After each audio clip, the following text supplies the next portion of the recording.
For my brother's birthday, they went all out for me. They didn't even try. $2,000. Party versus one cupcake. I blew out the candle, packed a bag, and left that night without a word. Hours later, they were texting, asking where I went. My name's Jason. I'm 28, and I've always been the quiet one in the family. The one who didn't ask for much, didn't raise a fuss, didn't make waves. That was the role I was given. And for years, I stuck to it. Partly out of habit, partly because I thought if I just kept my head down long enough, they'd finally see me. Really see me. Not as the responsible one or the one who doesn't need anything, but as a son, a brother, a person who mattered just as much as the rest. But that never happened. And this year on my birthday, something inside me finally snapped. It started like every other family gathering. My mom texted me earlier in the week casually saying we'd do something small on Sunday. She didn't ask what I wanted, no mention of plans, no dinner reservation. No excitement, just an, oh yeah, we'll do something. I knew better than to expect much, but a part of me still held out hope, because 3 weeks earlier for my younger brother Ryan's 25th, they threw a full-blown bash, rented a party bus, blasted music all over the neighborhood, and even surprised him with a weekend trip to the mountains. Everyone posted photos on Instagram tagging him with big, beaming captions like, best brother ever, and can't imagine life without this guy. I smiled politely and the group shots kept the camera steady, when I was asked to take videos and didn't say a word, when no one thanked me for covering the catering deposit up front. That was always my role, the background guy. So Sunday rolls around. I showed up at the house around noon wearing jeans and a polo shirt. Nothing flashy, but I'd at least taken the time to shave and bring over some fresh pastries from the bakery near my apartment. My sister Emma opened the door, distracted and on the phone, barely pausing to say hi before walking back inside. The living room was quiet. No balloons, no decorations, not even a happy birthday banner. Just my mom in the kitchen pulling a single plastic-wrapped cupcake from the fridge and placing it on a paper plate. There it is, she said with a tired smile like she was offering me a rare treat. You still like vanilla, right? I stared at the cupcake. The frosting was already sliding off the top and someone had jabbed a crooked candle into it. My dad came in from the garage holding a card, the kind you grab last minute from a drugstore, already signed in different handwriting by everyone from all of us. No note, no message, just a few names scrolled under a printed joke about aging. I didn't say anything right away. I didn't trust myself too. I just stood there, blinking back whatever this tight feeling in my throat was. It wasn't anger exactly. It was worse, like I'd spent years trying to be okay with being overlooked. And now I couldn't even fake it anymore. My dad clapped me on the shoulder. Go ahead, make a wish. And hey, don't expect a parade. You're not a kid anymore. That did it. I looked up at him, then at my mom, who was busy scrolling through her phone like she hadn't even heard him. My brother was nowhere to be seen, probably still recovering from his birthday weekend. Emma had disappeared upstairs. I was alone in the kitchen, staring down at a cupcake no one even bothered to light properly. I blew out the candle without a word, picked up my bag, and walked out the front door. No one stopped me. No one even asked where I was going. I got in my car, drove back to my apartment, and sat in the parking lot for a solid 15 minutes before I could even move. It wasn't just about the cupcake. It wasn't just about this year. It was about every year. Every time I'd covered a bill without complaint, offered to help with moving babysat nieces and nephews, driven 2 hours for holidays without asking for anything. Every time I'd made myself smaller, quieter, easier, because I thought that's what family needed me to be. Later that night, after I checked into a hotel a few towns over, I finally looked at my phone. One text from Emma. It read, "Mom's crying. Where are you?" I stared at the message for a long time, thumbs hovering over the keyboard, wondering what I was supposed to feel. Guilt, regret, a sudden urge to rush back and fix things. Instead, I turned off my phone, closed my eyes, and for the first time in a long time, I let the silence settle in without apologizing for it.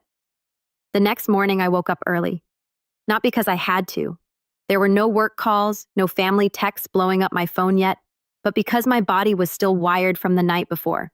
I'd fallen asleep with that tight feeling still in my chest, the kind that doesn't really go away. It just dulls with time. The hotel room was quiet, generic beige walls, stiff sheets, the hum of the air conditioner, sterile, impersonal, but weirdly comforting. No family photos, no passive-aggressive comments floating in from another room, just silence. I checked my phone. Missed calls from Mom, one from Dad, a few from Emma, nothing from Ryan. Of course I wasn't surprised. He probably didn't even know or care that I'd left. I didn't answer any of them. Not yet. I needed space. Time to think. For once, I wanted to sit with how I felt without having to explain it to anyone who'd already decided I was too sensitive or overreacting. Around noon, I went down to the hotel cafe, ordered a proper breakfast, eggs, toast, coffee that didn't come from a reheated pot, and brought my laptop with me. I started scrolling through my email and bank accounts. I wasn't just wasting time, I was planning. You see, here's what no one in my family really talked about. I had quietly become the financial backbone of that household. Not because they were destitute, but because they were careless. My parents had made a series of bad investments in their late 50s and were quietly bailed out by me more times than I could count. When Emma went back to school, I helped pay for her tuition shortfall. When Ryan moved out and couldn't make rent, I loaned him a few thousand to get on his feet. My name was on the utilities at my parents' house. I paid for the monthly internet, half the mortgage, though no one mentioned that during family dinners, and most of the maintenance for the family car Dad still drove. I did it because at the time it felt like the right thing to do. But what happened the day before made me realize something. They didn't just rely on me. They expected it. They thought of me as reliable, not generous. A wallet, not a person. And worst of all, they didn't respect me enough to even pretend otherwise. After breakfast, I made a list. I pulled up all the accounts where I was listed as the payer co-owner or financial backer. Then I started making calls and sending emails slowly, methodically, calmly. The car insurance canceled. I had a separate policy on my personal vehicle. Anyway, the house utilities disconnected from my account. I scheduled it to end by the end of the billing cycle. No drama, just clean breaks. The bank account I shared with my mom, the one where I'd been depositing a monthly helping hand, closed. I transferred the remaining funds back to my personal savings and sent her a polite email letting her know I was no longer in a position to contribute. The family Netflix, Hulu, and every other subscription that magically charged my card every month without anyone saying thank you. Gone. One click. Log out of all devices. By the time I was done, I felt lighter. Not free yet, but lighter. Like I was finally shifting the weight I'd been carrying alone for years. I stayed at the hotel for 2 more days. In that time, Emma sent 3 more texts. One said, "Seriously, where are you? Mom's freaking out."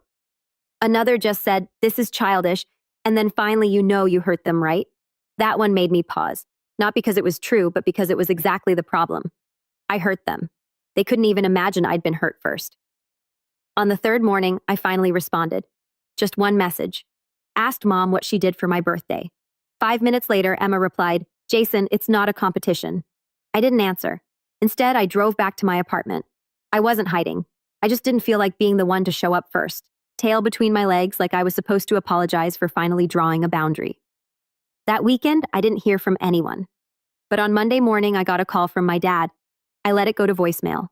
His message was short-clipped. "Jason, we need to talk. I think you're taking this too far. Your mother's really upset. We're family. Call me back." Family. That word used to mean something to me. Now, it just sounded like a card they pulled out when things didn't go their way. I didn't call back. Later that afternoon, I got a knock at my door. I wasn't expecting anyone. When I looked through the peephole, I saw Ryan backpack slung over one shoulder, looking like he hadn't slept in a day. "Open up, man," he said. "We need to talk." That was the moment things started shifting slowly, uneasily, but definitely. I didn't open the door right away. I just stood there staring through the peephole at Ryan like I was looking at a stranger. My little brother, golden boy, favorite child, the one who got the cheers, the weekends away, the surprise parties that were so proud of you. Speeches I never heard growing up. We were close once, or at least I thought we were, until I realized most of our closeness was me helping him, covering for him, picking up the slack so he could keep coasting. He'd never showed up at my door like this before.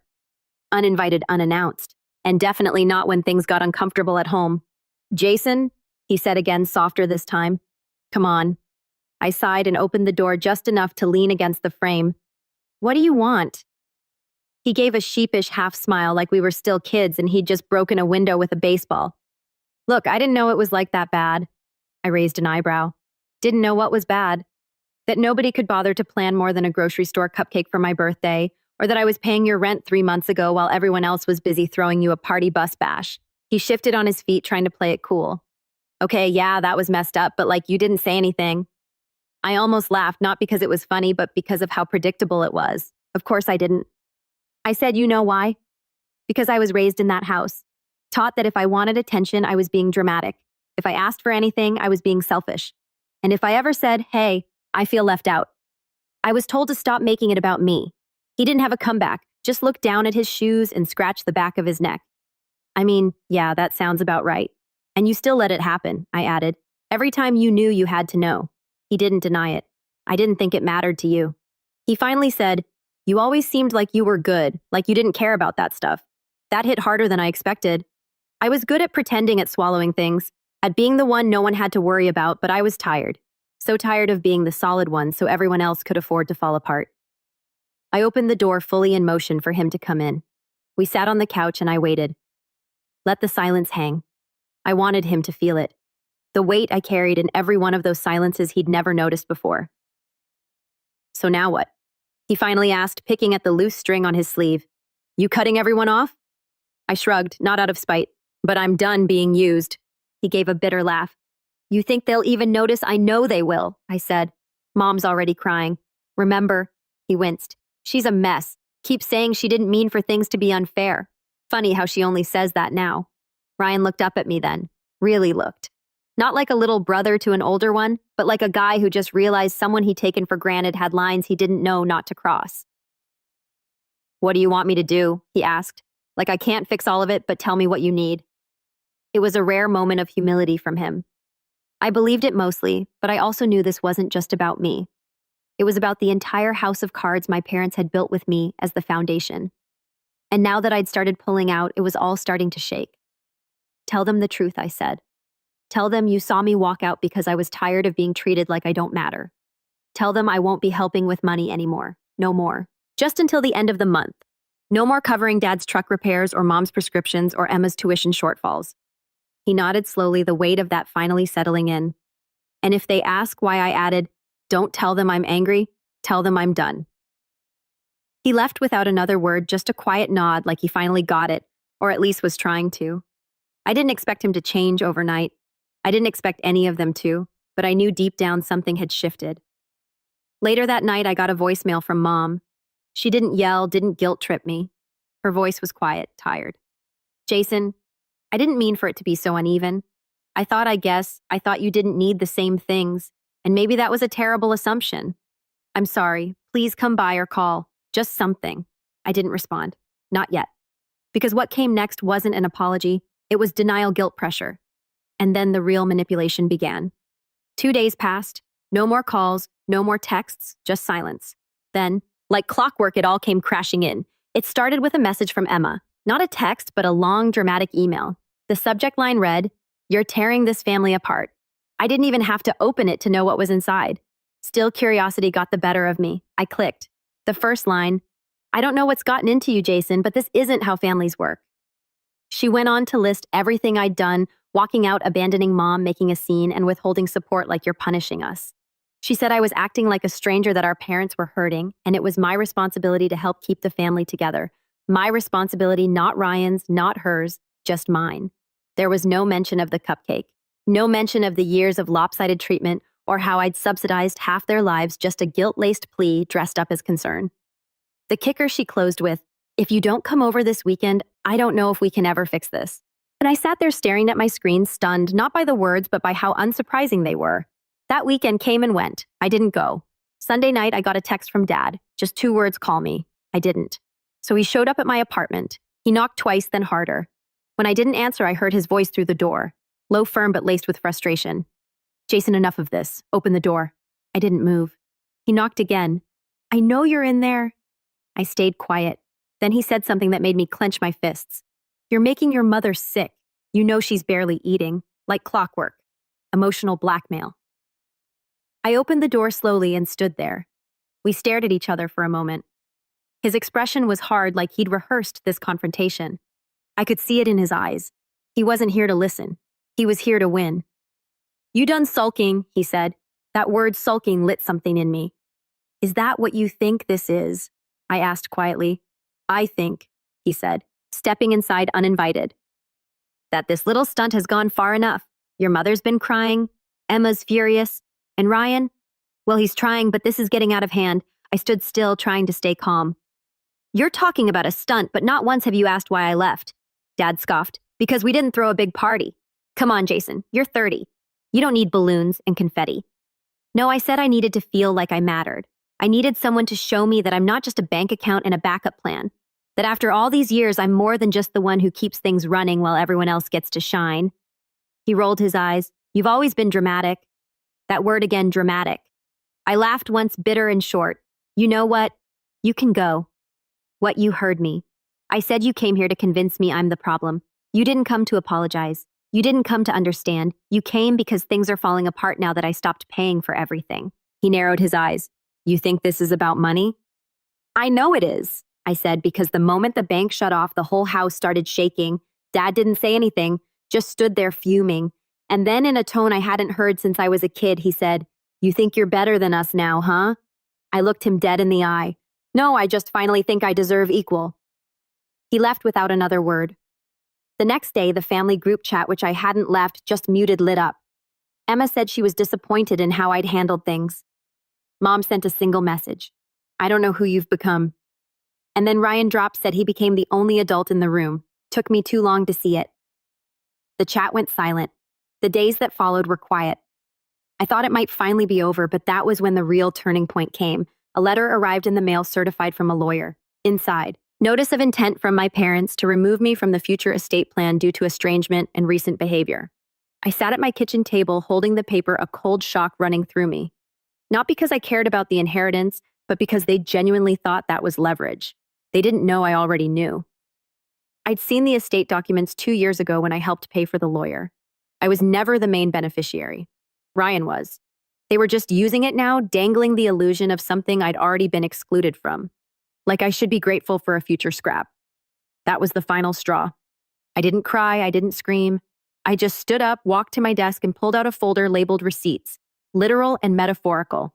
I had every email, every bank transfer, every invoice I'd paid for them over the last 5 years. I didn't gather them for revenge. I gathered them because I'd learned slowly and painfully that people will rewrite history if you let them. And now I wasn't letting anyone rewrite mine. I spent that entire night going through the folder. Every transfer, every receipt, every polite little thanks. J-text I'd gotten after covering yet another family bill. I screenshotted bank statements, dug up, emailed invoices, pulled up texts from years ago that said things like, Hey, can you cover this month? Just until we get things sorted. I built a timeline organized, thorough, impossible to argue with. Then I wrote a letter, not emotional, not angry, just facts. I included totals. I noted exact dates. I listed the utility accounts still tied to my name, the car insurance payments, the emergency transfers when mom's credit card bounced or dad's truck broke down. I finished it with one sentence. Consider this formal notice that all financial support, direct or indirect, has been permanently discontinued as of this date. Then I attached everything and sent it to each of them, Mom, Dad, Emma, and even Ryan through individual emails marked with red receipts. I also CC'd the lawyer who sent me the estate letter with a short message. Appreciate the heads up. Please note I was never the intended beneficiary, so no need to threaten me with exclusion. I'm not interested in scraps. I've been the one subsidizing the empire. Less than an hour later, my phone rang. It was Emma. I let it go to voicemail. Then came Mom and Dad. Then a flurry of messages in the family group chat. Most of them, some variation of this is unnecessary. You're blowing things out of proportion. And my personal favorite, this isn't how families solve problems, right? Because apparently families only solve problems when it doesn't involve confronting their own behavior. Then Ryan texted me privately. I read it all. I didn't know it was that much. I responded simply, now you do. He didn't reply, but I noticed he left the group chat later that night. The following weekend, I got a call from my aunt, Mom's sister. I hadn't spoken to her in years, mostly because we only saw each other during holidays and she lived out of state. But she'd seen the ripple effect, heard the family's version of the story, then saw my email, which Mom had forwarded to the extended family, with a dramatic caption, Look what Jason's turned into. I wanted to hear it from you, my aunt said over the phone. So I told her everything slowly, calmly. I didn't exaggerate, didn't try to spin it, just laid it out like a story. I'd finally decided was worth telling. When I was done, she let out a long breath. I always wondered why they leaned on you so much, she said. But I figured it was mutual. I didn't realize they never gave you anything back. That was the first time I heard someone in the family say it. She didn't offer a solution, didn't try to fix it, just validated it. That alone meant more to me than any fake birthday celebration. In the weeks that followed, things changed, but not in the way sitcoms promise. There was no big family reunion, no heartfelt apology in the rain, no group hug in the driveway while dramatic music played. Instead, the silence grew longer, heavier, and somehow more peaceful. Mom tried reaching out a few more times. She even sent a letter in the mail, handwritten, pages long. It rambled, half apology, half guilt trip. She said she never realized how much I did, that she thought I didn't mind, that she wasn't perfect but always had good intentions. And I believe that I did. But I also believe that good intentions don't excuse years of selective blindness. So I wrote back, I don't hate you. I'm not trying to hurt anyone, but I won't pretend anymore. I'm not the unbreakable one, and I never should have had to be. I'm okay with space if that's what it takes for people to see me clearly. She didn't respond. I saw Emma once, months later, at a mutual friend's wedding. She walked up stiffly, held a drink like a shield, and said, "You look good." "You too," I replied. We stood in silence for a beat. Then she said, "Ryan's been different. More grounded. I think seeing the numbers finally shook him." I nodded. "I didn't mean for things to get so cold," she added. "I know," I said, "but I think the cold helped me see what was real." She didn't argue, just gave me a sad smile, then drifted back into the crowd. Eventually, Dad reached out again, not to apologize, but to offer a fresh start. He suggested we put the past behind us and come by for Thanksgiving. I declined. "I'm building something new," I said. "Maybe someday we can meet in the middle, but not yet." Because here's the thing, he wasn't offering reconciliation. He was offering a reset on their terms, the kind where no one talks about what happened and everything goes back to normal. But I didn't want normal. I wanted honest.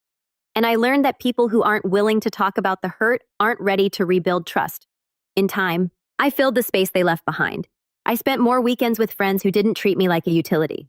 I reconnected with old college buddies. I even joined a hiking group, something I'd never made time for before because I was always too needed. I celebrated my next birthday in a quiet cabin with 3 friends and 0 expectations.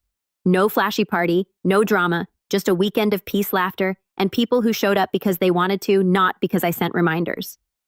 That was the first time I truly felt celebrated. Not for what I could do, not for what I gave, but just for being me. So no, this story doesn't end with dramatic fireworks or explosive revenge. It ends with a quiet reclamation of time, of space, of worth. I didn't burn bridges. I just stopped repairing ones that only ever led me to places I didn't feel welcome. And I'm not angry anymore. I'm free. And that's worth more than every party bus, every banner, every "from all of us" card I never asked for, but kept pretending was enough. Now I don't settle for crumbs from a table I built. I set my own and only invite people who bring something.